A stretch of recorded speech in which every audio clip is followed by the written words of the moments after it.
Welcome to your Wednesday edition of the Athletic Hockey Show in the middle of the week. It's Ian Mendes, Julian McKenzie with you. I don't know, next hour or so, we're going to get Sean McIndoe, evil quizmaster, Down Goes Brown. He's going to pop by. I'm going to tell you how poorly I did on his latest quiz, Julian. Awful.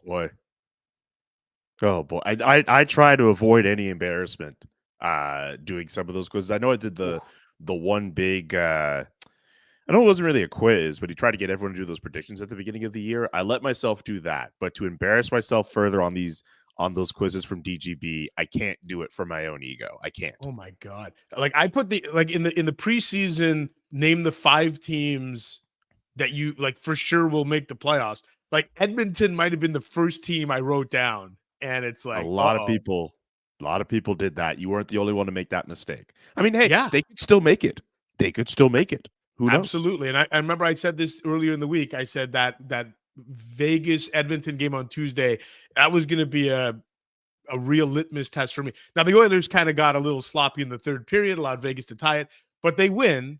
And that's all that matters right now. So we'll talk to Jesse Granger about that a little later, because Granger's going to drop by later in the podcast. So it's a Wednesday. We got Down Goes Brown. We got Jesse Granger. And it's another day with Corey Perry news to digest, Julian. And you know, we talked about this on Monday with Laz. Tuesday again, we spoke about it. Kyle Davidson spoke to the media about 2 hours after we wrapped up our pod. So before we kind of get into the fallout and Davidson's comments and where we go from here, I want to play a little sampling here. This is about a minute and change of Kyle Davidson on Tuesday explaining the Corey Perry situation. As this is an individual personnel matter, I will not be able to disclose any details related to the initial reporting, investigation, or the findings. However, I do want to be very clear on this one point. This does not involve any players or their families, and anything that suggests otherwise, or anyone that suggests otherwise, is wildly inaccurate, and frankly, it's disgusting. Is there any criminality involved here, or anything potentially criminal? This was a workplace matter. Yeah, you know, it's obviously been very tough. Yeah, it's been a tough couple of days. That's an emotional Kyle Davidson speaking to the media. Doesn't give all the details, as he said, Julian.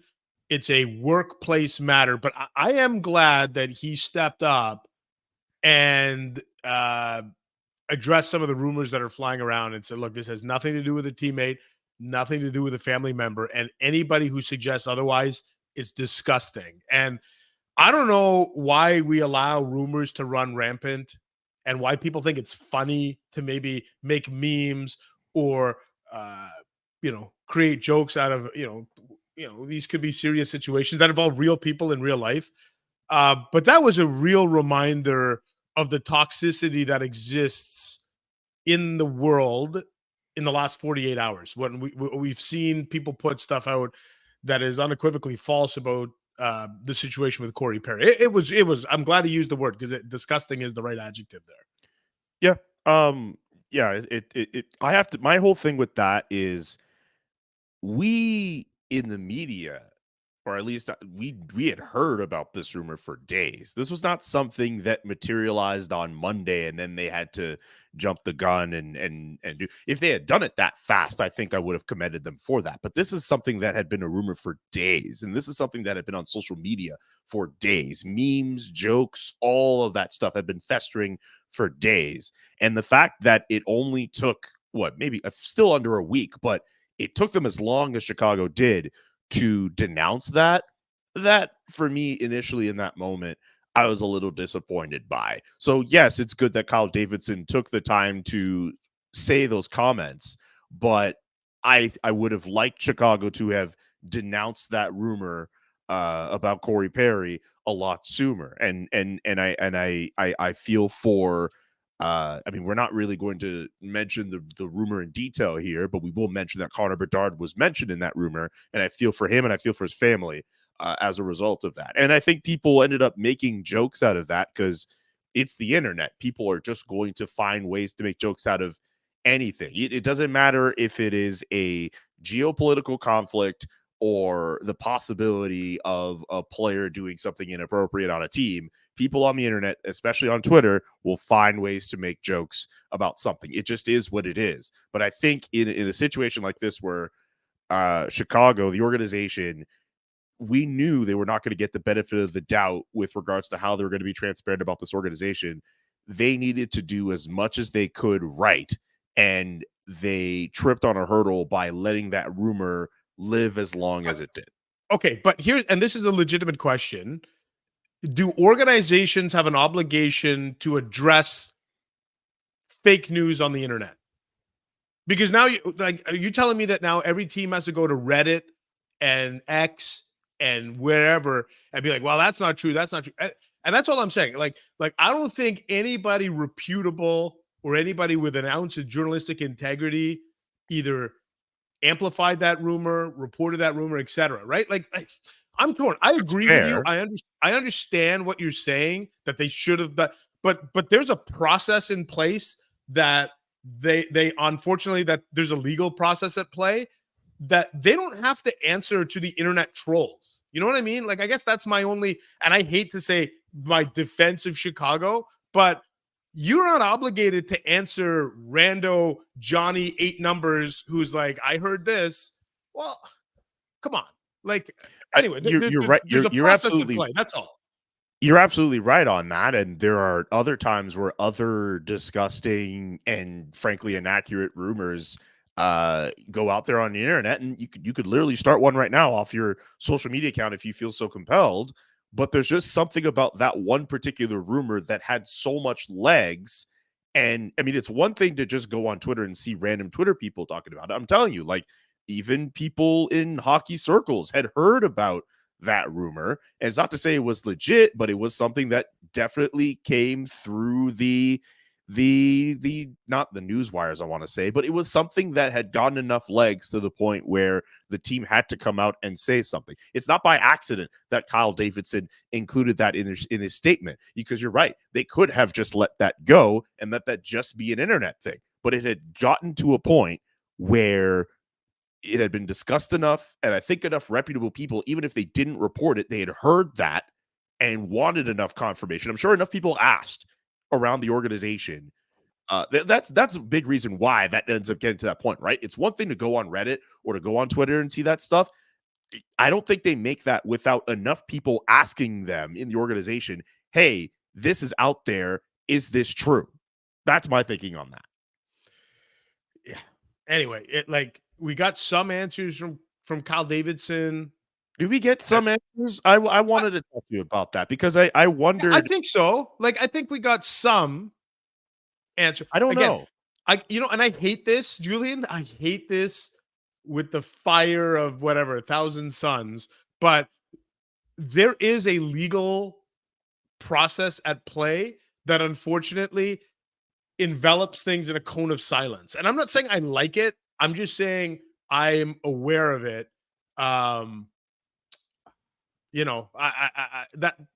That's part of it, right?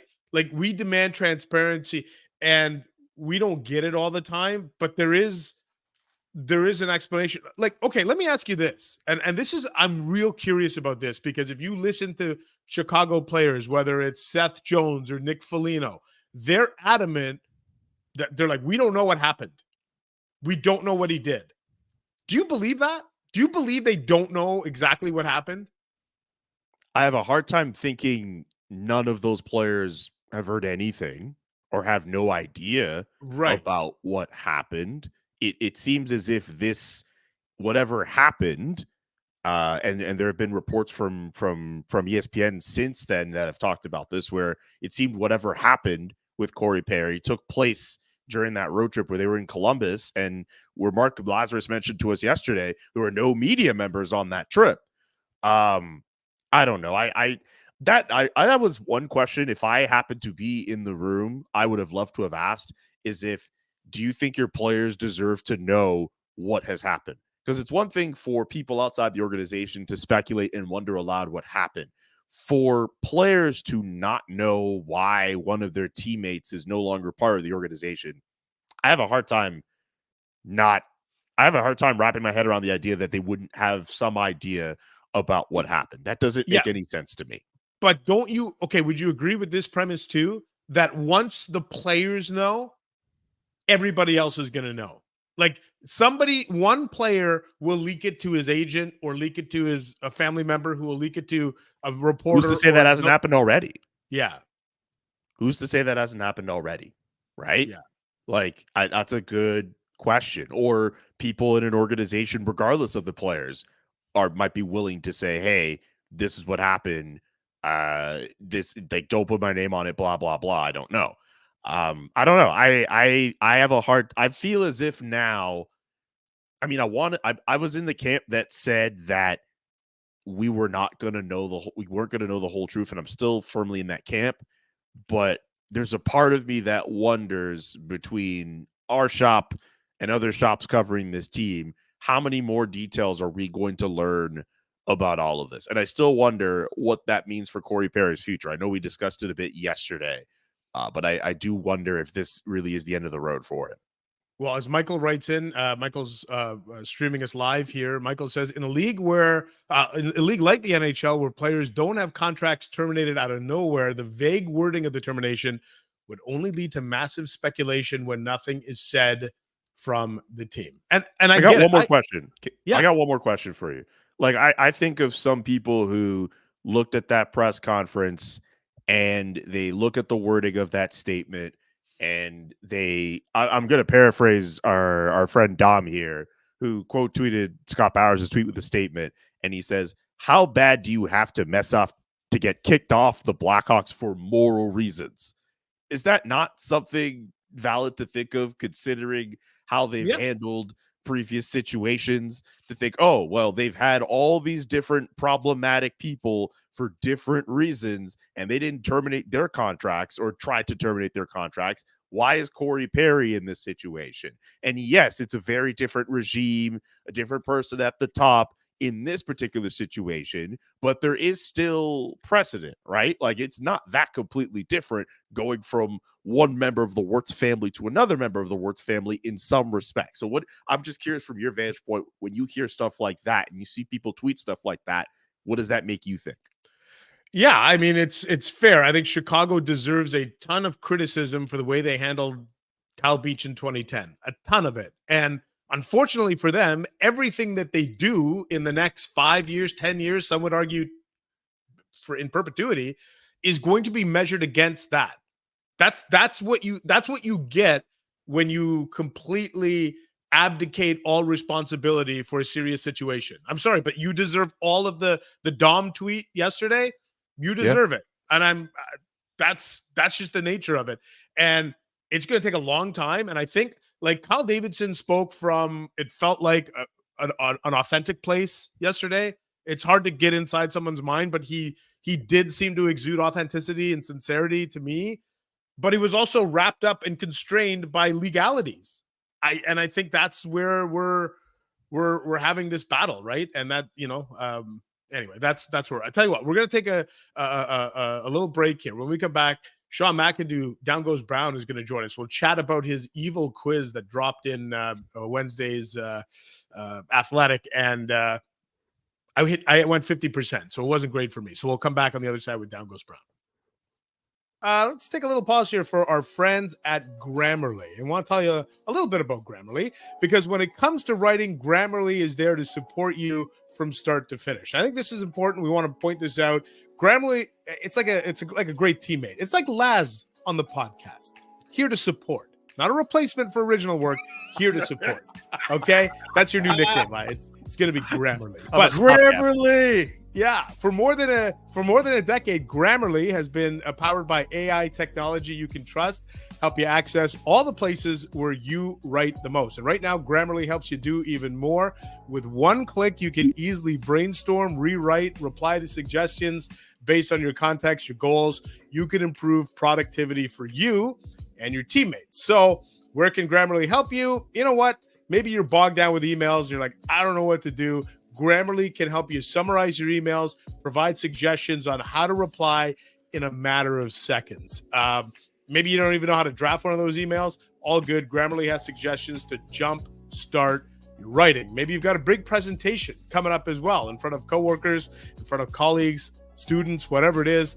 Grammarly can create a personalized outline to get you organized so you can transform your ideas into a super compelling presentation. Best part, it's free to use. Start being more productive at work. Go to grammarly.com/podcast to download for free today. That's Grammarly, GRAMMARLY.com/podcast.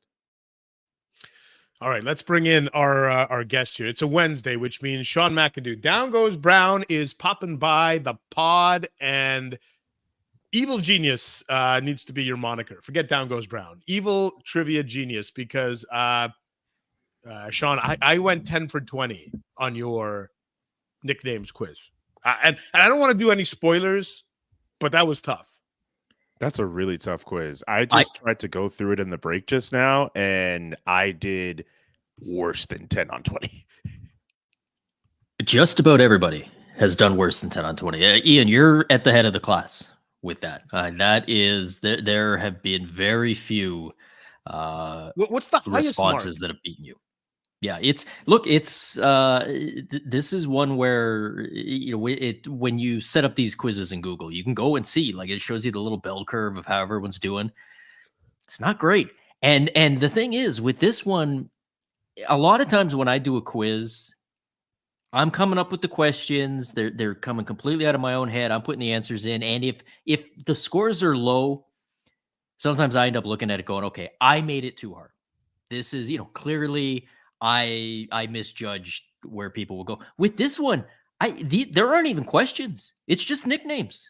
I just cut and paste the nickname that Hockey Reference, the definitive site out there for hockey knowledge, claims belong to these players. And then I give you 4 players, one of which is the right answer. And the number that I tweeted out just a little while ago that shocked me. There are, I want to say, out of the 20 questions on the quiz, there are 7 where the people who the public out there are running less than 20% on getting the right answer. There's only 4 options. So if you're just completely guessing, you should have a 25% chance. And there's 7 of the 20 questions that people are getting less than 20%. I don't know if that says something about Hockey Reference. I don't know if it says something about what they consider a nickname. I don't know if it says something about us as fans, that we've been so beaten down for years and years by the stupid, lazy, worthless nicknames that typically get circulated, that we're just shocked to see stuff that actually kind of looks interesting. But people are not doing well on this. If I was like my kid's high school teacher, I might have to send everyone home and we'll redo the quiz again tomorrow. And maybe we'll do open book next time. Yeah, seriously, I'm not going to say what my score is. If I had a teacher look over my score, they would be calling in my parents to have a serious discussion. It's ridiculous. But to your point about the nicknames, again, I'm not going to spoil it for everyone else who hasn't done the quiz here, but the idea that someone could be nicknamed the Crane and the Crane be attached to the player that it's named to, what does that say about the quality of nicknames in the National Hockey League here, right? You look at so many other leagues with nicknames, and it feels as if the quality is better. But, and again, I'm not going to spoil this, but to nickname that player the Crane, we need to do so much better. How does that even happen? Well, yes, for sure. But I got to say, out of the 20 nicknames on the list, there's some pretty good nicknames in there. And I tell you, if this was the level that we were dealing with for the hockey world, typically, I think I might be okay with that. There's no, right? There's the old punchline. It's a cliche at this point, but it's because it's true. You take a player's last name, first syllable of it, you add or e, and that's it. That's your, that's the nickname, and that's as creative as it gets. And there's none of that in this quiz. And again, I'm not making any of this stuff up. This is Hockey Reference. At some point, I don't know why they did it. I don't know how they did it. Went out and scraped the entire internet, it seems like, for any references to nicknames these players have had. There's some cool stuff in there, man. Big Cactus, that's a good nickname. Raccoon That's Jesus, fair. I'm not really sure what the story is there, but that feels like a pretty good nickname. And the Rat King is good. Rat King was really good. Whatever. Big Cat, I don't mind Big Cat. The Big Cat's a little Dutchland bit Dangler I stolen, but like. okay, you know. The Dutchland Dangler I like. That was a fantastic one. That one Great was one. old school. Like that's what we used to do. And look, I linked to the piece I think in the intro of the quiz. But there's a piece I wrote a few years ago about this crisis that we're living through of hockey nicknames. The fact that hockey nicknames are awful now, and everybody recognizes it. And I'll tell you what the problem is. It's us. It's the media. This is, the media gets blamed for every problem that happens, and 99% of the time it's just it has no basis in reality. This one actually is our fault because at some point we started asking the players, "What's your nickname?" or "What's that? What's your teammate's nickname?" And players don't call each other by these cool nicknames. They just call each other and E and, Smithy and Joneser and all this stuff. And we started like going with that. It's not their job to come up with the nicknames. It's our job and the fans' jobs. And we're the ones who should be coming up with cool stuff. Like nobody was calling George Vezina the Shakutami Cucumber, back in the day. Nobody was like on the train playing cards with him. Like, "Hey, Shakutami Cucumber, pass me another beer." That wasn't a thing. They probably called him Georgia or something, Vezzy, but some old-timey sports writer soaked in scotch, wearing like, a cheap suit, went, "You're from Chicoutimi? You're the Chicoutimi Cucumber because you're kind of cool." And everybody else went, "That's awesome. That's your new nickname." And that's how it should be done. And like Deutschland Dangler, that's great. Take the That's a name, great nickname. place, alliterate it to something. Fantastic nickname. I nobody thinks that this player's teammates are going to be walking around like, "Hey, there goes the Deutschland Dangler." That would never happen. But it's not their job to do that. It's us, and we need to take control of this. And maybe Hockey Reference is doing the Lord's work by highlighting some of this stuff. Because you're right, the Crane, not a great nickname, but better than Smither. Yeah, I appreciate that you think only old-timey writers from like 100 years ago were soaked in scotch, as if that's and wear not cheap a thing. suits. Yeah. And wear cheap suits, as if that's As not opposed to something- soaked in old-fashioned, like, some sports That's right. writers like I probably mentioned Oh today. boy, I order one fancy cocktail with you, and I've been labeled That's labeled for Got it. life. I want to ask you about the All-Star game and the format that because Julian went on an elite rant yesterday, Sean. In fact, I said I wanted this rant to be labeled "Young Man Yells at Cloud" because Julian says he's so disgusted with the All-Star draft format that he wishes that there's one part of it. well, you don't like the fact that when it gets down to the final four guys, they get randomly assigned. You're like, you know what? Enough of enough of it. Enough of being overly sensitive. Let's get our Kessel moment back. Yeah. I want to know what you think of this, Sean. The draft is coming back. The All-Star draft is coming back with that caveat that the last four players remaining in the pool, they're not going to have to suffer through the humiliation of being the last guy picked. They'll be randomly assigned to the four teams. Yeah. And I don't like it either because that was part of the entertainment package in the previous go around, whether it was who's going to get embarrassed by being the last one, or in some cases who wants to be last. We all remember Alexander Ovechkin lobbying to get the car and all of that. So I'm a little bit bummed out that they took this away, but at the same time, that scenario that, Phil Kessel awkwardly sitting in the chair by himself, that, to my understanding, was a big part of the reason why we lost this draft in the first place, because these, again, yet another example of these big, tough hockey players who are the toughest athletes in all of the world. And oh boy, we love to talk about how tough hockey players are, but if you hurt their feelings, they're just, they're done. They're gone. Right. But since that is the reality, if this is the trade-off that we have to make in order to get the draft back, I guess I can live with it. I'm with Julian. I would like to see it without, and forget if your feelings are hurt. So what? It's the same. I mean, how many problems in the NHL come down to some player didn't want their feelings hurt, and so we do, or some GM or some coach or whoever it is, or Gary Bettman. Everybody's very, very sensitive. So I mean, there's my, I'll contribute some old man yelling at a cloud there, but also as an old man in my wisdom, I understand sometimes you got to compromise. And if this is the compromise that we needed, I'll take it, because it'll get me the rest of the draft and the rest of the stuff that's fun.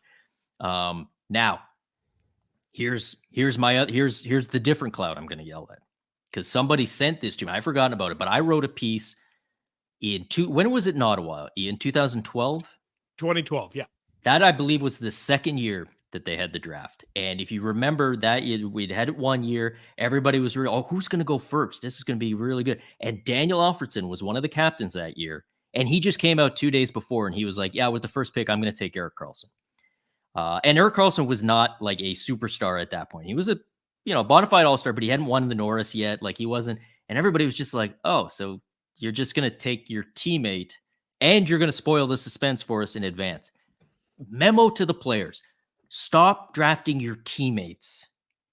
Actually just fake it. Just kayfabe it for me that you actually care about this enough to get me to watch and care about it, where you guys, who's going to go number one? Like, we want to speculate on that. And if you just put, if Austin Matthews is one of the captains and it's in Toronto and he's, I got to take Mitch Marner, he's my buddy, that stinks. Forget about that. Let's split some of these guys up. I don't know if you need a rule that says no drafting teammates, but don't draft your teammates, don't draft your friends, and don't tell us 2 days in advance, certainly, and ruin the suspense.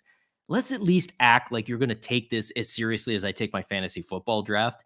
And, then it will actually be fun for us, the fans. If you remember us, like the people that are the whole reason this whole thing gets to happen in the first place. I don't know. Just a thought, throwing it out there. Can I mention an idea that I've mentioned online before, and I think the league can still adopt?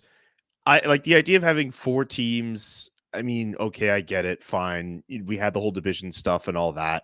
I would really think the NHL would benefit from just having 2 teams and you have 2 faces of the game as your captains. In a much different world, remember last year with the way we were looking at Alexander Ovechkin and the political ties that he has in Russia, if it weren't for that, I think we would be so much on board with a Crosby versus Ovechkin NHL All-Star Game format where you have 2 of the best players from their era and the rivalry that was there with those 2 players. You should check out that Robert Rossi article from last week, by the way, where they talk about how they pretty much saved the game. Ovechkin straight up said that. But if you had a format where you had those 2 players picking guys on their team and you make it a competition to figure out, okay, is Team Crosby going to win the week? Is Team Ovechkin going to win the week?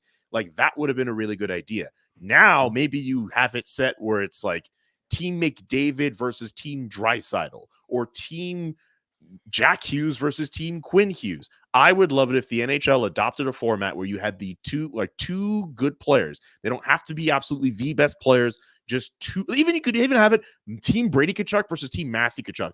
2 natural rivals, and you let those guys pick players for their teams, and you add some cash incentive at the end of it all to really make it interesting. I think the NHL would benefit if they had something like that. Yeah, I love that idea. Did we lose Sean here for a second? We might have. We may have lost him. That's what you get for creating an evil quiz. You get booted. Banished to the shadow realm. You know what? I like that idea. I like that idea where you do there's usually a natural, like you said, a Crosby, Ovechkin, Tkachuk brother, whatever. Hughes brothers might be a fun one, right? Coming up. Just something to have a little bit of fun with. And I like Sean's idea too of, you shouldn't be allowed to draft your teammate.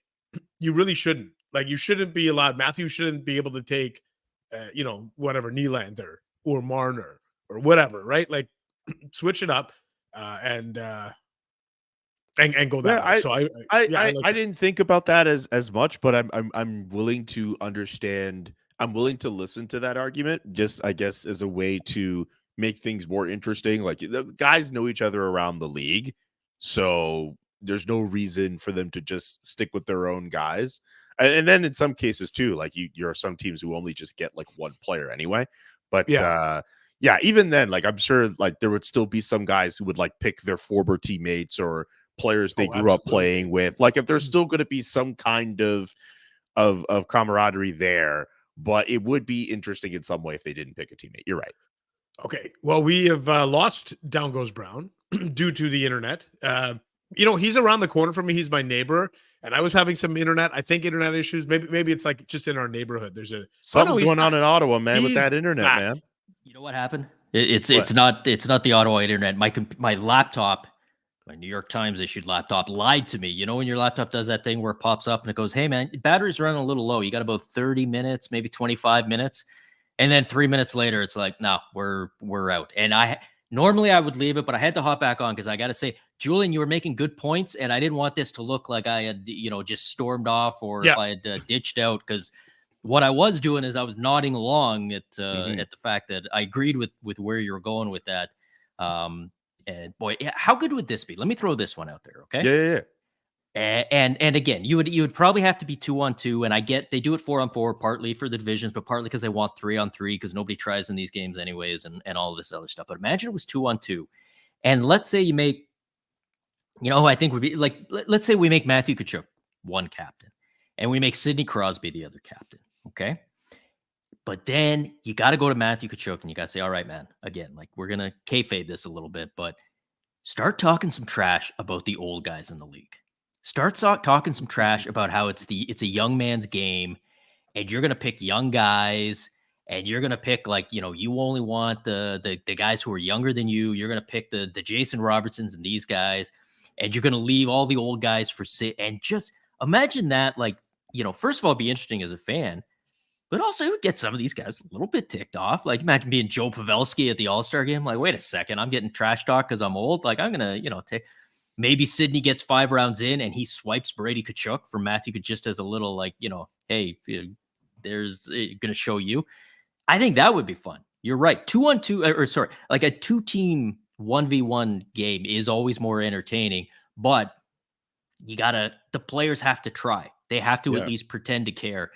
If they don't, the rest of this is all just window dressing and wishful thinking on our part. That's why you need some kind of incentive at the end of it. You can't just have it where, I know a lot of people like to gave a lot of guff to baseball at the idea that an all-star game can dictate which league would have home field advantage in the World Series, but they at least tried something. They at least tried to make it worthwhile to watch, and players tried to play for it, right? But the creativity. I want something like that. Julian, the Major League Baseball All-Star game was always the one that was the most competitive to begin with. Because it's essentially a 1v1 battle, right? Pitcher versus hitter. You can pretty much go at full tilt, right? Like you can replicate, unlike the Pro Bowl in the NFL, which obviously just evaporated because it was you terrible. Can't do that. Yeah. The only thing you think of the Pro Bowl is who's that Bills punter that there was the big hit, right? The one guy got blown up in the Sean Taylor. That's it. But the hockey All-Star game has gone the same way, where it's become the Pro Bowl, and it doesn't replicate the actual game. And just I'm not saying I want guys throwing body checks, getting in fights. I'm not even saying blocking shots, but it is impossible. Like when you see a 2-on-1 and the one guy's just coming back, just kind of vaguely waving his stick, not even trying to break it up. Well, then, when they go pass and they score, I'm not impressed. I'm not coming out of my seat on that because there's nobody trying to stop them. Like the play that I always cite, and this is old. This is before your time, Julian. But when the All-Star game was in Pittsburgh and everyone's watching Mario Lemieux on his home ice, and he came in and he makes this great move where he's coming into the net, and Al Iafrate, I remember this as a Leaf fan, Al Iafrate slides across to try to stop him, and Lemieux toe drags right around him and then picks top corner, and everybody jumps out of their seats because it was amazing. That was a great play by Mario, but it was only a great play because Al Iafrate actually tried to stop him, and all these guys just standing around, and half the guys don't even want to shoot anymore because apparently I guess you're not supposed to do that either. It's just terrible. There's nothing the NHL can do. I blame the NHL for everything, but there's nothing they can do to fix the All-Star game until these players actually try a little bit. So please, can we get something going here? Find some maybe it's everybody against Tom Wilson and Brad Marchand. I don't know. Figure out a way to get this somehow that these players will just have a pulse out there. Break a little bit of a sweat is all I'm asking. All right. Hit us up, the Athletic Hockey Show at gmail.com if you have any suggestions on how to improve the All-Star game, or if you like the suggestions tossed out by Julian and Sean. As always, Sean, love having you on the Wednesday edition of the Athletic Hockey Show. Thanks for this, and keep us posted on who ends up with the highest score in that quiz. Yeah, will do. Okay, there he goes. Down goes Brown on a Wednesday. And when we do Wednesdays, not only do we do Down goes Brown, we do our goalie guru. Is that what we settled on the nickname with Jesse Granger, goalie guru? Goalie guru, goalie connoisseur. There was another term anyway. Crease connoisseur. Crease correspondent. Crease connoisseur. Crease correspondent. That's what we were thinking. Yes. Netstradamus, I think. Yeah, Yes, I like there it is. Netstradamus. Danielle, our producer, even put that in. Netstradamus. Got to ask you about a Tuesday night from a goalie's perspective. There's a shootout. It's Toronto and Florida. And Joseph Wall is up against Evan Rodriguez. And I'm going to be real honest. On first glance, I thought it was a good goal. Like, I didn't see what the issue was. In fact, it took me about 3 times watching it. And then on video review, full credit to, I saw the TSN feed to Mike Johnson and Gord Miller had the call. And they nailed it right away. They're like, ooh, is that a double tap? But where did you, as a goalie, Jesse, like, did you just right away when you see that highlight, yeah, that's no goal? No, I didn't see it until the overhead shot. The overhead shot was, and I'm sure that's probably where you saw it too. And it was pretty clear that it was a double tap at that point. I'm impressed with, I don't know if the on ice official caught it or if they like phoned in from Toronto and said, hey, we got to look at this. But whoever caught that in the moment, obviously it took some time because the players were back in the dressing rooms. But full credit to whoever caught that, because that was not an obvious one at all. But once you saw the overhead angle, it was pretty clear that it was a double tap.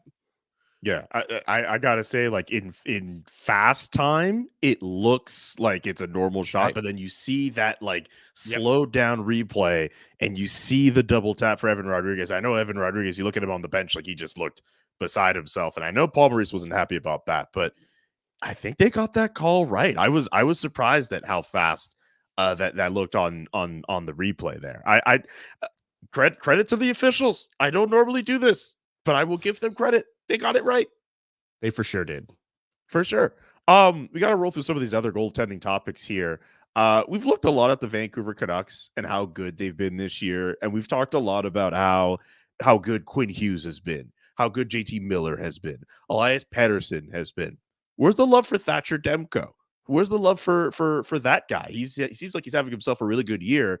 Where do you rank him in terms of goalies in the NHL right now?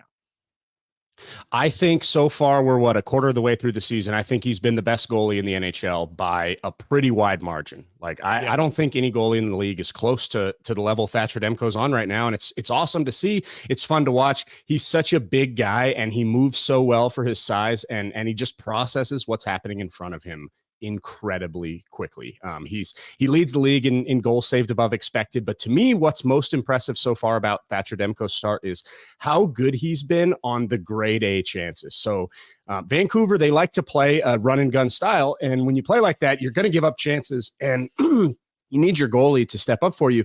One of the new things that we get to look at with the NHL's puck tracking technology that they're actually giving us stats to the public now is you get to see where the shots are coming from. And Thatcher Demko's save percentage on high danger shots, so shots that are 29 feet or closer in the slot, basically right on the doorstep. First of all, he's faced a bunch of them. He's faced the 7th most of any goalie in the league at 125 high danger shots against. Just to put it in perspective, so the league average save percentage, just overall, not for high danger, just we're talking all shots, is 903. The league save percentage average for high danger chances is only 787. Ooh. Thatcher Demko's save percentage on high danger chances within 29 feet of the net is 912. So he's got a better save percentage on the most difficult shots he's faced all year than the average goalie does overall for the entire NHL. He's been unbelievable in those situations, and he's a huge reason the Canucks have turned it around. Obviously, everybody else is playing better, but without that guy standing on his head back there, they aren't where they are right now. You know, I love that high danger stat really paints the picture of how good he's been. And I think if you had a vote right now, a lot of people would say Thatcher Demko is your Vezina Trophy winner. I'm gonna throw out another potential award-winning goalie for you, Jesse, and it's not for the Vezina, it's for the Masterton. How about a little love for Jonathan Quick? Here's a guy that I think a lot of us figured he was done, kind of ended weirdly. Remember, he was in Columbus for that little touch last year, and we figured that was it for him. To start this season, Jonathan Quick 6-0-1 with the Rangers, a .930 save percentage, a .199 goals against. You want to talk about surprise stories, comeback stories, whatever. Boy, Quick would be at the top of the list, wouldn't he? Yes, I cannot believe it's happening, to be completely honest. Well, hopefully it lasts long. We'll see how long it lasts. So last year I got to see him quite a bit in Vegas, and he was coming off of a really, really tough season in LA, tough 2 seasons in LA, where his stats were the worst of any goalie in the league. Like, we're talking out of 130 goalies that had played, his stats were the worst of all of them. And he came into Vegas and he played relatively well behind a team that plays really good defense. But I could see the technique. I mean, he's always been technically maybe not the most sound goalie. He likes to go paddle down. He's real crouched. He's kind of along the ice, bouncing back and forth. He's definitely not doing what every goalie coach is telling every young goalie to do, but he's so athletic, he makes up for it. You kind of thought, well, he's reached the point in Father Time has finally caught up, and now he can't make up for those technical deficiencies with just elite athleticism and hand-eye coordination. But apparently he hasn't reached that age, because he's doing it this year. This is not a case of like Jonathan Quick changed the way he's playing and has fixed technically what he's doing. No, he's just making saves whether he's in the right position or not, because he's Jonathan Quick. So it's kind of cool to see. You wonder how much, like, this guy loves the New York Rangers. Putting on that jersey meant so much for him the first time. I wonder if you put Jonathan Quick on another like equivalent team that's a good team like the Rangers, but isn't the Rangers, isn't his childhood team that he wanted to play for, I wonder if he's this same Jonathan Quick. Like, how much of playing in Madison Square Garden with that blue jersey on has kind of rejuvenated this old man and made him the Jonathan Quick of old. It's awesome to watch. That's a really cool story. That's a really good point with Jonathan Quick. This is a guy, look, he probably heard all the comments about everyone saying that he's been washed the last how many years. He takes receipts, clearly. Let's go from one goalie who, in Jonathan Quick, who's having a really good year, to another goalie who's not having a great year, and that's Jack Campbell in Edmonton. It's at a point now where he's asking for Manny Legacy's goalie coach to help him work while he's in the AHL. And with how Edmonton's going, I know they got the win last night. They're trying to get themselves back into a playoff position, but it doesn't seem as if any trade or any movement could be imminent. It seems like they're still hopeful that Jack Campbell could be the guy for them in net, obviously working alongside Stuart Skinner. What do you make of the goaltending situation in Edmonton? I mean, yeah, it's not good. So Jack Campbell, I think working with Legacy could potentially be great for him. He worked with him in the offseason. And to me, when I watch Jack Campbell, I see a guy who is overthinking everything. And I just think he's not working on instincts. He's not like letting the play come to him. He's overthinking everything. Like, the perfect example, and I'm sure most people listening probably saw the highlight of when they first sent him down to the AHL to Bakersfield, and he had that awful goal that he gave up that was like a bouncing puck from the side, and he was down in reverse VH, and it popped through him. I was talking to a goalie coach the other day, and he said, do you think if you gave Jack Campbell no instruction and just told him, we're going to put you in net and go stop this puck that's going to bounce towards you, how many times would he let that in? 0. He would never let it in. His hand-eye coordination, this guy was an NHL goalie. Like, he's good enough to where he's going to make that save 100% of the time. I think what happens is he's thinking his technique because he's second-guessing himself because things haven't gone well. So suddenly he's just in his own head thinking technique. Okay, I've got to put my leg down here. Okay, I've got to seal the post. I've got to do this. And then suddenly the puck's by you. I think an old school goalie like Manny Legacy could maybe get him thinking less and playing more on instinct and just get back to your roots. Like, Jack, you are a good goalie. Do what you did growing up. Do what has gotten you to this point. Stop trying to fix everything technically and just go out there and play. To me, that from the outside, that looks like maybe the best advice Jack Campbell could get right now is just let your talent and your instincts go and stop trying to fix yourself by overthinking with technique. So it's not Jack Campbell, it's Stuart Skinner, who is in net on Tuesday as the Oilers knock off the Vegas Golden Knights. Kind of a sloppy third period for Edmonton, but they still get the job done in the shootout. That's all that matters to them right now. They get the 2 points. And I'm curious, though, Vegas, who you obviously cover, Jesse, first kind of speed wobble for them here in this season. They're the defending Stanley Cup champions. They came out of the gate with just a dynamite start, but now what is it? 3-5-3 in their last 11 games. What's going on with the Vegas Golden Knights? And is there panic's too strong of a word, but is there a little bit of maybe some concern here that this team has won 3 out of their last 11 hockey games? Yeah, it's so the reason they've lost all these games is because they couldn't score. The puck just stopped going in the net. And if you watch the games and you look at the stats, they're still creating offense at about the same rate that they were when they were winning all the games. They're just not finishing those chances. And this is hockey. So you automatically look, it's like, okay, well, their shooting percentage was super high to start the year. And you say, well, that's going to regress. And this is the regression. It's a very hard regression. They've really struggled. They've been shut out 3 times in the last 7 games. They weren't even shut out 3 times the entire last season, including the playoffs, 100 and something games. They didn't get shut out 3 times. So the crash has been hard on this PDO and this shooting percentage. But I will say that some teams, you get into a slump and you can't score.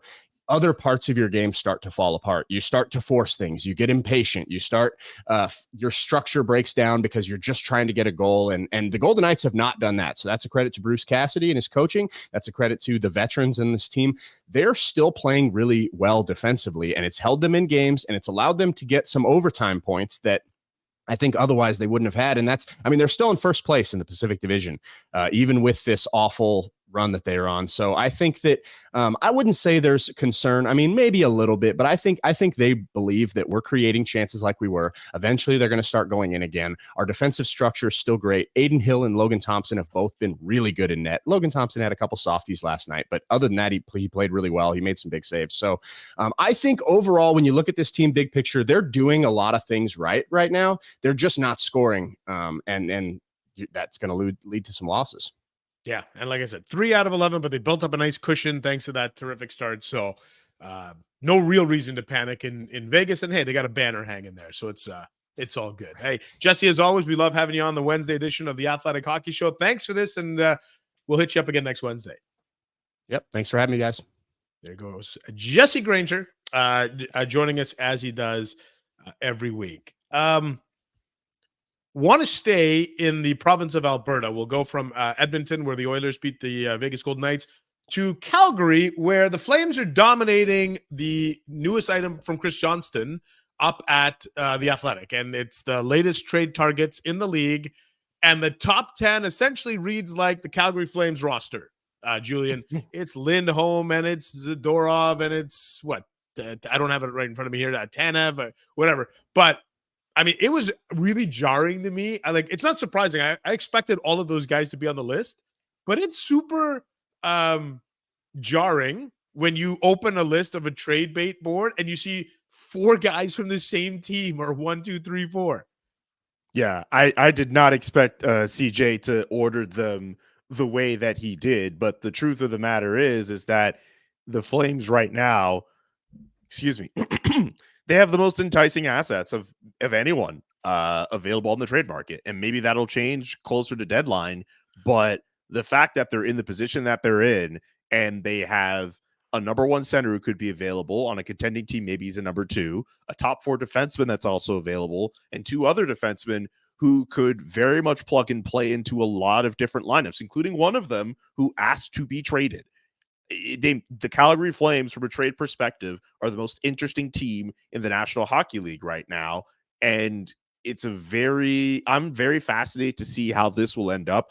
I still think it'll be a situation where we'll be seeing a lot of waiting and seeing with most of those assets. I know a lot of people are trying to connect the dots between Calgary and Toronto. And I mean, look in Toronto now, Mark Giordano doesn't look like he's healthy. He might miss some time. Brad Treliving has gone out there saying he needs some D help. So there's a natural link to be made between both teams. Hey, maybe something does happen. That being said, I think for the most part, I'd be surprised if Craig Conroy in one fell swoop decided to sell off all his assets. I still think there may be some waiting to be done here. That being said, I saw that Jordan Oshley got called up in Calgary today. That's really interesting to me that's happening. So, hey, maybe changes are afoot. Maybe they're not. Who knows? I'm not going to try to put too much in the fire, but Calgary definitely will be a team to watch from a trade standpoint between now and March.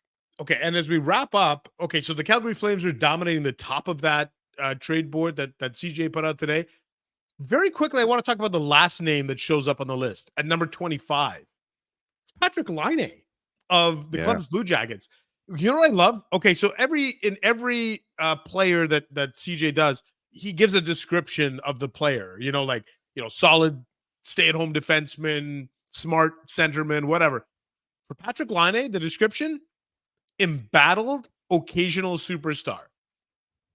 Embattled occasional superstar. That seems like a fitting descriptor for Laine, but like, where's Patrick Laine now in your mind? Because I think 3 or 4 years ago, we thought, this guy's got 40 goal potential. He had one 40 goal season, got 40 goal potential.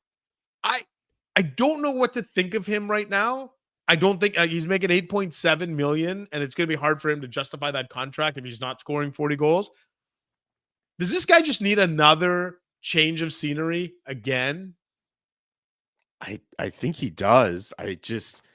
Man, I'm bummed with Patrick Laine. I feel like we should be in an era where, as great of a player out Austin Matthews is, Patrick Laine should be like right behind him. Like, remember earlier we were talking about player versus player in the All-Star game format? We should exist in a world. There's an alternate universe where we suggest Austin Matthews versus Patrick Laine. Once upon a time, some as 1-2s, as it was, there was a time when you could put those two up against each other, and now Austin has completely lapped him. And I see a player in Patrick Laine who is lacking confidence. It's at a point where he's getting benched in key situations in Columbus. It's not a good team right now. I think he could benefit from a change of scenery somewhere else. The question is just where. I mean, this is a player, you mentioned his salary. Not a lot of teams are going to be able to accommodate that for Patrick Laine. So if he wants that change of scenery, the Blue Jackets are essentially going to have to be creative with it. And speaking of creativity, as we wrap up, we do want to invite our listeners. I'll tell you what, we'll save this from early next week when we're back, because we got a bunch of great submissions via email on give us your 4 celebrity captains that you're going to predict will be kind of the All-Star game celebrity captains. We got some great submissions already via email, theathletichockeyshow@gmail.com, but we're going to give you a couple more days. So hit us up, theathletichockeyshow@gmail.com, or you can also drop us a voicemail. I would love a voicemail on this one.